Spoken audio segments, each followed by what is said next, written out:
Hello everyone, আসসালামু আলাইকুম। আশা করছি সবাই ভালো আছেন। আমি হ্যাপি আমার নতুন একটা ব্লগে আপনাদের সবাইকে আমার পিজা ওয়েলকাম করছি। এই ভিডিওটা ছিল বেশ কয়েকদিন আগে, সেটাই এখন আপনাদের সাথে শেয়ার করছি। এখানকার হোটেল রেস্টুরেন্টগুলো সাধারণত একটু লেটে ওপেন করে। আর এখন প্রায় 10:30 বেজে গেছে আর অনেক খুঁজে খুঁজে শেষ পর্যন্ত এই রেস্টুরেন্টে এসেছি ব্রেকফাস্টের জন্য। আমরা আমাদের দেশে সকালের নাস্তার জন্য যেমন রুটি, ভাজি, ডিম, পরোটা এসব খাই। তো এই নাস্তাটাই আমরা খুঁজছিলাম। তবে এই ধরনের নাস্তা এখানে খুব বেশি অ্যাভেলেবল না। হয়তো পাওয়া যাবে, তবে খুঁজে দেখতে হবে যে কোথায় আছে। আমরা আজকে নাস্তার জন্য যেই রেস্টুরেন্টে এসেছি, এটা একদম পিওর ভেজ একটা রেস্টুরেন্ট। নন-ভেজ কোনো খাবারই এখানে নেই।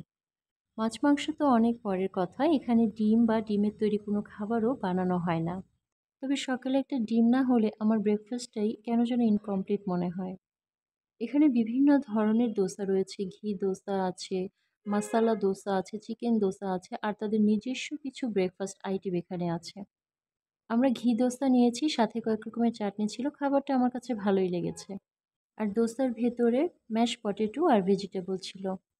আর পাশেই একটা দোকান ছিল, সেখান থেকে কিন্তু আমি সিদ্ধ ডিম খেয়ে নিয়েছি। ওই যে বলেছিলাম, ডিম ছাড়া আমার সকালটা ইনকমপ্লিট মনে হয়। মানে নাস্তাটা মনে হয় না যে কমপ্লিট হয়েছে। এটা হচ্ছে একটা রেসিডেন্সিয়াল এরিয়া। আমরা এখন যে হোটেলে আছি সেটা চেঞ্জ করার কথা ভাবছিলাম। তো এখানে এসে আমরা বাড়ি, হোটেল এসবই একটু দেখছিলাম। হোটেল, বাড়ি, ঘর এসব দেখে তো আমরা টায়ার্ড হয়ে গিয়েছি।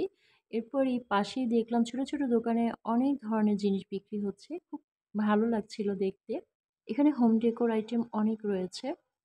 যেটা দেখছিলাম সেটাই চোখে ভালো লাগছিল। হোম ডেকোর আইটেম এমনিতেও আমার অনেক ভালো লাগে।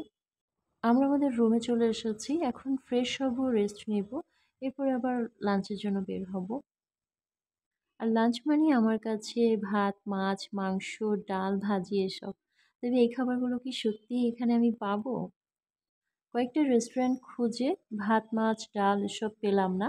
তবে হ্যাঁ, অনেক ধরনের বিরিয়ানি আছে, অনেক ধরনের ফ্রাইড রাইস আছে। তবে গত কয়েকদিন ধরে আমি ওসবই খাচ্ছি। তাই আজ আর বিরিয়ানি বা ফ্রাইড রাইস আমার খেতে ইচ্ছে হলো না।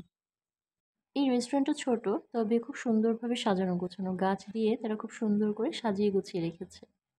এটা হচ্ছে আমাদের দুপুরের খাবার, Korean chicken and egg ramen. তবে আজ বা কালকের মধ্যেই আমরা একটু রেস্টুরেন্ট খুঁজে বের করব যেখানে মাছ, ভাত, ডাল পাওয়া যাবে। খাবারটা মজা ছিল, কিন্তু অনেক স্পাইসিও ছিল। আর যত মজাই হোক না কেন, এই খাবারগুলো ১-২ দিনই খাওয়া যায়। যেখানে ভাত, মাছ, ডাল পাওয়া যাবে সেরকম একটা রেস্টুরেন্ট আমি খুঁজে বের করব। এরপর আমি আপনাদের সাথে আবার শেয়ার করব যে আমি খুঁজে পেয়েছি।